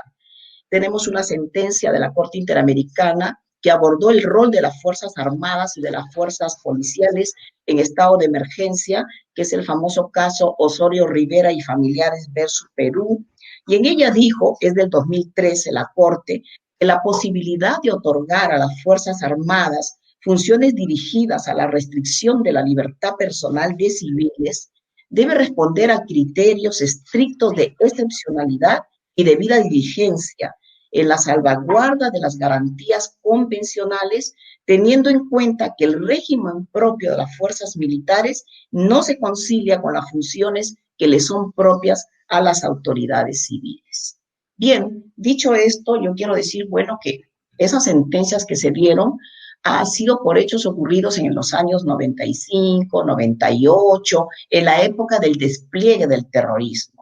Estábamos ante un enemigo que se consideraba a la par que los gobernantes y era necesario que se lleve a cabo un enfrentamiento de estas personas, pero ya ven que tenemos más de 20 sentencias relacionadas con temas de presuntos de excesos que se habrían cometido durante la vigencia de los estados de excepción. Mire, ha pasado mucho tiempo y nos encontramos ahora con un nuevo enemigo. Ya no tenemos el enemigo violento del terrorismo, ahora tenemos un enemigo invisible que es el coronavirus, ¿no? Como consecuencia del COVID-19.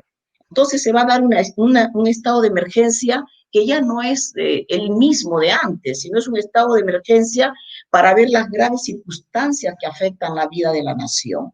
Y en el caso peruano, desde el 16 de marzo del 2020, el presidente de la República fue, quizás Perú ha sido el país que el primero que dicta un estado de emergencia a nivel de América del Sur. Se le criticó esta decisión porque dijeron que era muy temprano haber dictado este estado de emergencia. Ahora parece que lo que está ocurriendo en mi país está dando como consecuencia una lección de que quizás lo que se quiso paliar era la grave crisis sanitaria y dar un tiempo para que las personas estuvieran en cuarentena y pudiera adaptarse el sistema sanitario a la necesidad que se venía con motivo de la expansión del COVID-19.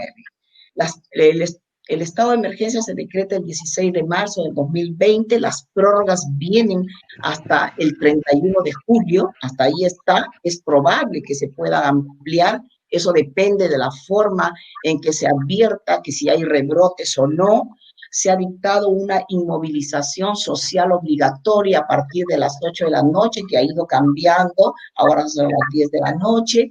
Todos los domingos tenemos inmovilización social y ya saben ustedes que quienes llevan a cabo todo el control del orden público durante esta inmovilización social es el ejército, las Fuerzas Armadas, ¿no? Sobre todo el ejército y las fuerzas policiales. Entonces, Perú, a raíz de esa sentencia que les hice ver de la Corte Interamericana sobre Derechos Humanos, cuando han habido declaraciones de emergencia, ha tratado de darle el control después de esa sentencia a la policía, pero en este caso se requiere también del apoyo de las Fuerzas Armadas, porque se va a tratar de un estado de emergencia que se dicta a nivel nacional y que podemos decir que este estado es atípico. Este estado de emergencia no se ha conocido antes en otros países y quizás la experiencia que estamos tomando, la estamos tomando de Europa y de repente la realidad europea no es la misma que la realidad latinoamericana. Y entonces nos encontramos que desde el 16 de marzo hasta la fecha, la meseta a la que se había querido llegar no llega y seguimos en ascenso. En estos momentos, al día de hoy, tenemos 337.724 infectados y fallecidos 12.417. Es un número muy elevado en atención a que fuimos el país que primero va a dictar medidas para poder paliar el tema de la cuarentena y proveniente del COVID-19. El día de ayer se produjo una crisis ministerial, ha habido un cambio de 11 nuevos ministros en el país, es un número muy elevado, ya empiezan los cuestionamientos, ¿no? Al comienzo las personas estaban de acuerdo con las políticas, pero luego ya han venido los cuestionamientos y era necesario también cambiar de ministros para enfocar otra política en relación a este tema. ¿Y esto por qué? Porque si bien es cierto, yo les he dicho que hay 4 derechos que son los que se restringen, en realidad, y eso está pasando en todos los países del mundo, lo que está sucediendo es que este tema es por razones de salud. Entonces vamos a aplicar en el caso nuestro, además, las restricciones a los derechos que contempla la Ley General de Salud. Y la Ley General de Salud contempla afectaciones al derecho a la propiedad, a la libertad de empresa, a la libertad de trabajo, y de manera indirecta afectan otros derechos, como la libertad de culto. Si la libertad de reunión no nos permite, entonces la libertad de culto también se ve restringida. También tenemos el tema del derecho a la educación. Los niños, por el tema del libre tránsito, no van a sus colegios, no pueden reunirse, entonces ahora tenemos una teleeducación. En el ámbito del acceso a la justicia, también yo trabajo en la Corte Suprema, todo nuestro trabajo es a través del teletrabajo. Claro, se puede considerar que es una restricción al acceso a la justicia, pero es que no se puede hacer más. Entonces, lo que quería decir era que estas restricciones a los derechos tienen que ser aplicados de manera razonable y proporcional. Y el encargo que se le ha dado a las Fuerzas Armadas y a las Fuerzas Militares es cumplir muchas de las disposiciones que se dan para ver estos temas. En el caso nuestro, valoramos el esfuerzo de los integrantes de las Fuerzas Armadas y la Presidencia, que las vienen realizando desde el 16 de marzo de 2020. Hasta ahora no ha existido denuncias, interposiciones de habeas corpus o de amparos en contra de los miembros de las Fuerzas Armadas y de las Fuerzas Policiales. Es decir, que su accionar, por ahora, salvo casos aislados que han tenido una respuesta inmediata de parte del Estado, tuvimos un famoso caso de un capitán que detuvo a unas personas y lo agredió, y además le dijo, mira, yo te perdono la vida, ¿no? O sea, en un Estado constitucional de derecho nosotros ya no podemos admitir situaciones de ese tipo, y el Comando Conjunto de inmediato al día siguiente dijo que lo separaban del servicio. O sea, las respuestas a casos aislados han sido oportunas y no tiene por qué deslegitimar el accionar de las Fuerzas Armadas y de las fuerzas policiales que en primera línea, conjuntamente con los médicos, las enfermeras y el cuerpo sanitario, son los que han enfrentado en esta crisis sanitaria, en esta crisis del COVID-19, todos los problemas que nosotros tenemos. El artículo 118 de nuestra Constitución establece que una de las facultades del presidente de la República es velar por el orden interno y la seguridad exterior de la República y que preside el sistema de defensa nacional. Y ya sabemos que en el sistema de defensa nacional están las Fuerzas Armadas y la Policía Nacional. Es por eso que el presidente de la República ha dispuesto que el control lo lleve a cabo las fuerzas policiales del orden público con el apoyo de las Fuerzas Armadas. Entonces, ya les dije que en realidad no hay denuncias contra los efectivos policiales y de las Fuerzas Armadas. Acciones aisladas han sido rápidamente enfrentadas y además, cuanto a lo que es el rol de la Fuerza Armada respecto a la sociedad civil, se ha dado un apoyo humanitario a la población. Quiero que me digas, María José, cuánto tiempo tengo para poder hablar de un tema que a mí me parece que es bien interesante en el caso peruano, que por motivo de centralismo, entonces mucha gente ha dejado sus viviendas y se vino a la ciudad de Lima, que es la capital del Perú. Entonces, con motivo de la aparición del COVID, dejando de lado y enfrentando a lo que era el régimen de no salir de casa, empezaron unos desplazamientos forzosos hacia sus lugares de origen. Y en ese desplazamiento forzoso hay que reconocer que el ejército ha tenido una gran intervención, porque ha proporcionado todas sus unidades vehiculares para que las personas puedan regresar a sus lugares.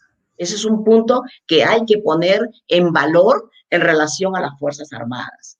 Después, cuando se dio el problema de la crisis sanitaria en mi país, no habían ventiladores mecánicos. Ya lo dijo el compañero de Chile, la situación ha sido muy similar en nuestros países. Entonces, la Marina de Guerra, conjuntamente en un convenio con la Universidad Pontificia Católica del Perú, empezaron a fabricar estos ventiladores que han servido para salvar muchas vidas humanas. Igualmente lo ha hecho el ejército con otra universidad. Entre tanto llegaban los ventiladores que se habían solicitado de la China. Eso es otro punto que tenemos que relevar como sociedad civil.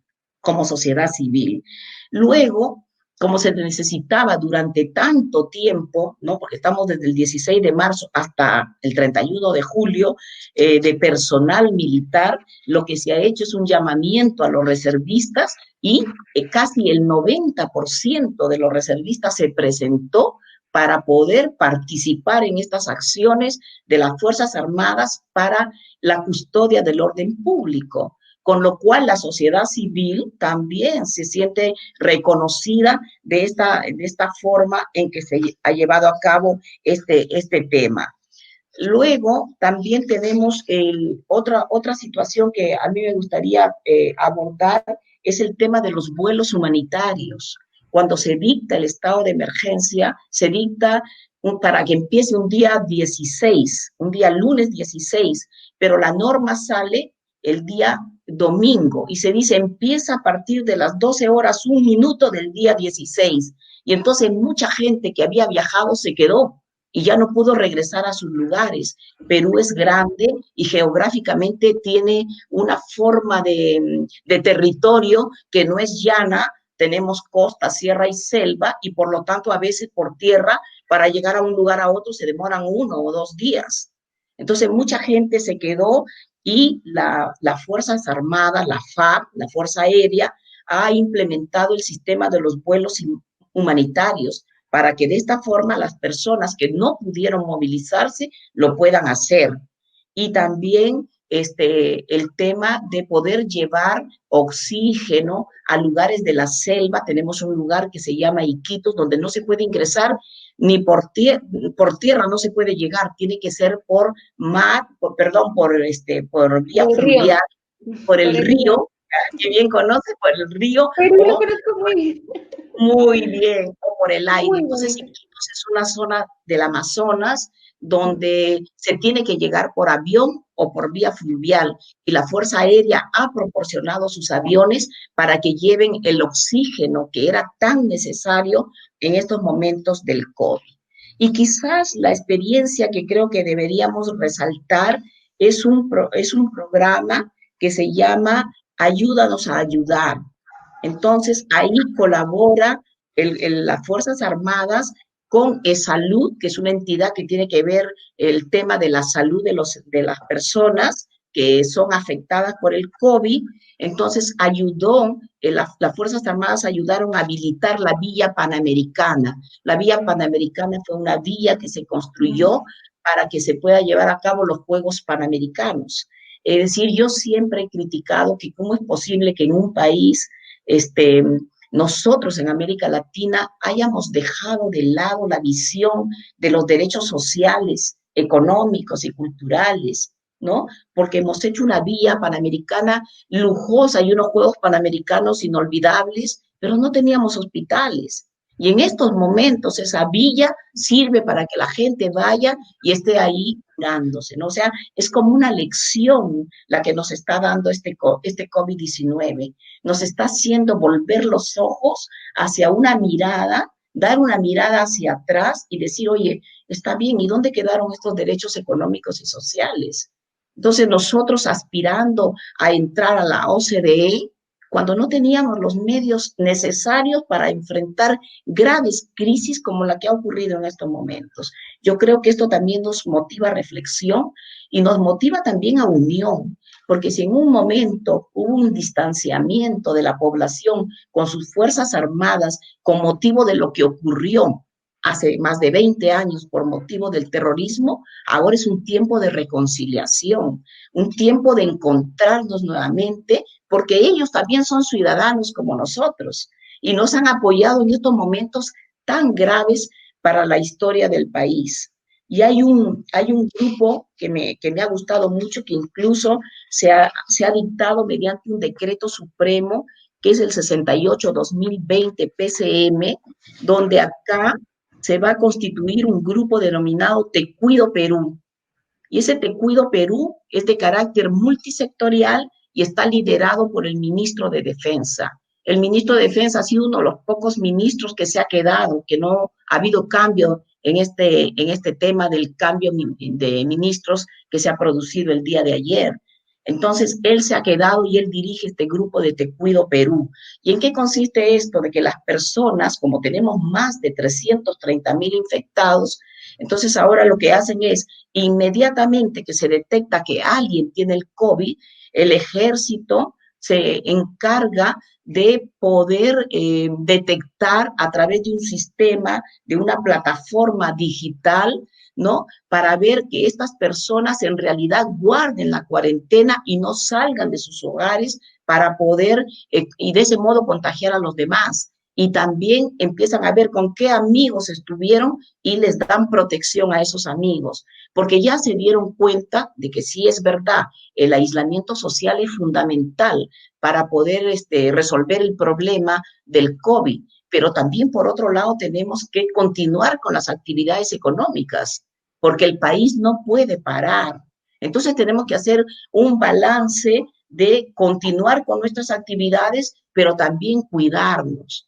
Y si bien ese es un deber de nosotros como ciudadanos, tenemos problemas de informalidad y de pobreza que para un gran rubro no es posible. Y en esa tarea es que ingresa este grupo de trabajo denominado Te Cuido Perú, liderado por el Ministerio de Defensa y donde las Fuerzas Armadas están desarrollando un papel que a mí me parece que es muy importante y que por eso yo decía, y para ir concluyendo creo ya, salvo que me des un poco más de espacio.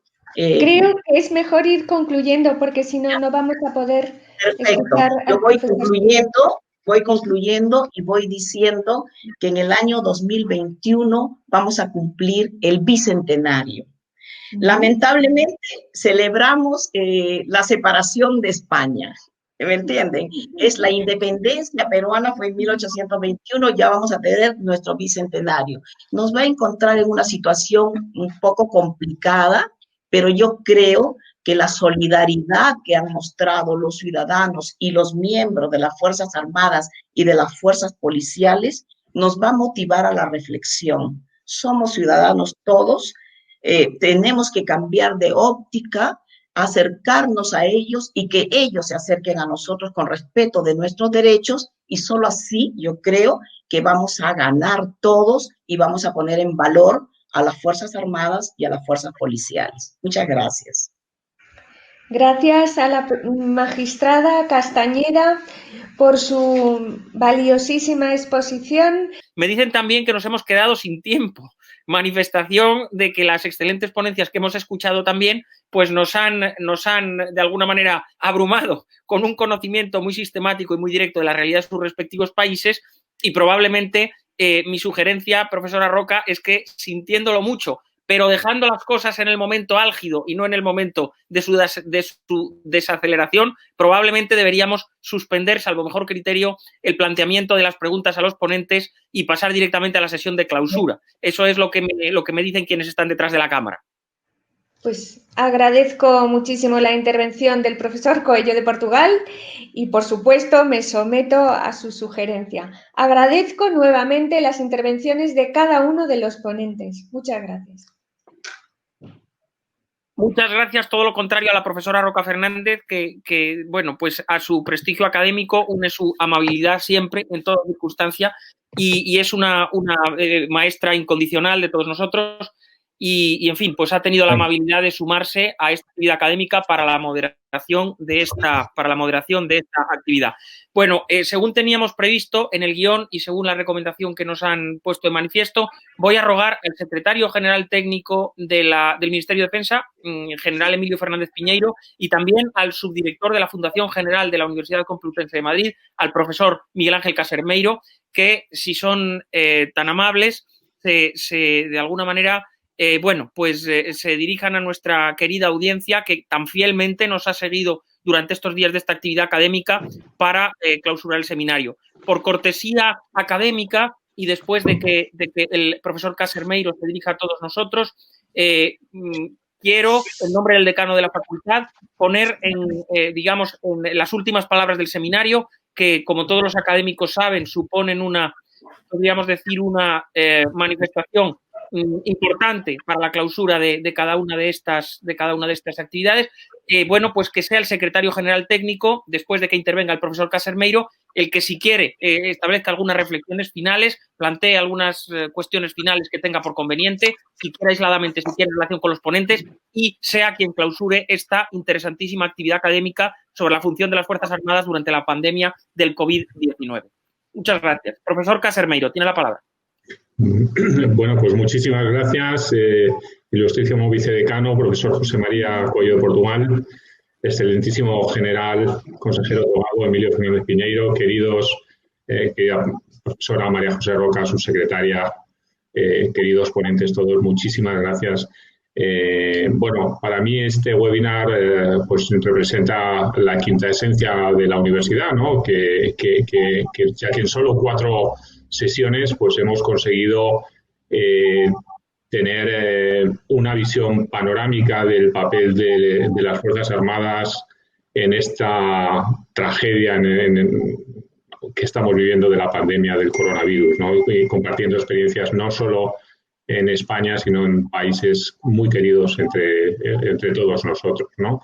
Yo quiero decir que a mí me emocionó muchísimo la intervención de la ministra, lo tengo que decir, me emocionó personalmente cuando comentó que no se dejaba un cadáver sin velar, ¿no? en esos momentos tan trágicos, y lo manifiesto públicamente, y entiendo que fue extraordinaria su presentación, así como la de, sin lugar a duda, el querido decano, el profesor Alonso, y al titular de la cátedra, don Alfonso Fernández Miranda, que también tuvo una conferencia realmente magistral.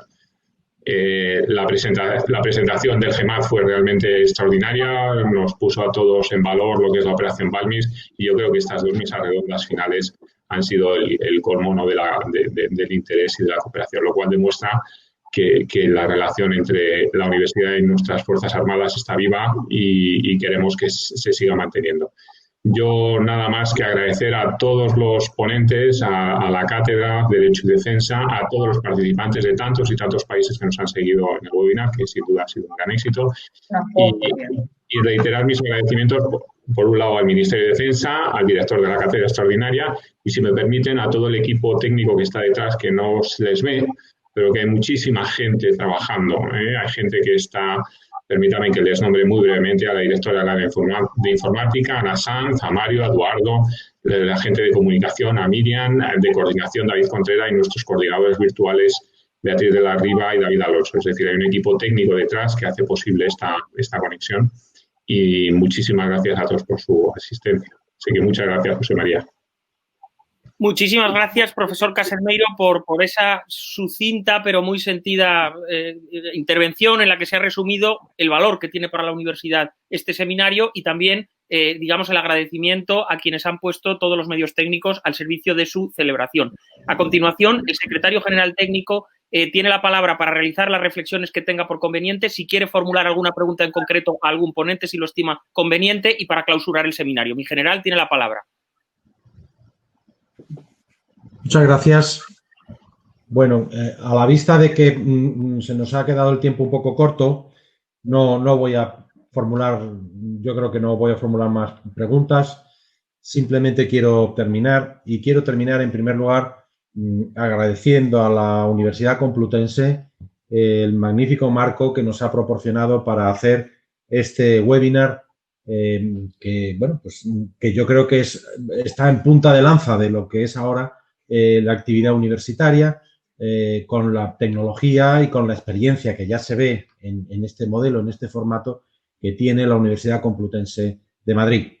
Por lo tanto, al Ministerio de Defensa, desde luego, ha sido un placer y un honor contar con la Universidad Complutense como medio, en este caso, del más alto nivel universitario y científico, para poder contar y explicar qué han hecho las Fuerzas Armadas en la pandemia recientemente sufrida en España. Además de la Universidad Complutense, desde luego, tengo que agradecer y poner en valor a todos los conferenciantes, no voy a detenerme uno a uno, a los ponentes en las mesas redondas, y en este caso quiero agradecer especialmente al general López del Pozo su presencia entre nosotros, y también a los moderadores por su papel en esta webinar. Evidentemente, yo no tengo más que palabras también de agradecimientos para la ministra de Defensa, que nos ha apoyado y con su presencia y sus palabras nos ha dado un gran empaque en este webinar, una gran altura, un gran nivel, y naturalmente a la subsecretaria, que también ha puesto pues todo lo posible por su parte para que no nos faltara nivel, información y altura. Y también tengo que agradecer finalmente a todos los participantes, a todos los que se han conectado, a todos los que han podido disfrutar o enriquecerse con todo lo que se ha dicho aquí, sobre lo que se ha hecho en España, lo que se ha hecho en México, en Perú, en Colombia, en Chile y en Brasil. Y nada más. Muchísimas gracias, y yo ya por mi parte termino y pongo punto final a mi participación en este webinar. Bueno, pues muchas gracias de nuevo, general Fernández Piñeiro, secretario general técnico del Ministerio de Defensa. Muchas gracias al general Fernando López del Pozo por su brillante exposición. Muchas gracias, por supuesto, a Susana Castañeda por su intervención desde Perú. Muchas gracias al general Martínez por su intervención desde Chile. También muchísimas gracias a la profesora Roca Fernández por su moderación de esta mesa redonda. Al profesor Casermeiro, insisto, todo nuestro agradecimiento por su coordinación de los servicios técnicos de la Fundación, y desde el sentimiento profundo en el agradecimiento a las Fuerzas Armadas, subrayando las palabras de la ministra de Defensa y del rector de la Universidad Complutense a este fin, y en perfecta sintonía con nuestro colega en su condición de doctor en Derecho, el general Fernández Piñeiro, secretario general técnico del Ministerio de Defensa, y como si habláramos ambos al tiempo, queda clausurada esta actividad académica y el webinar organizado conjuntamente por el Ministerio de Defensa y la Universidad Complutense de Madrid a través de la Cátedra Extraordinaria de Derecho Militar UCM MINISDEF, con nuestro agradecimiento a todos ustedes. Buenas noches, buenas tardes.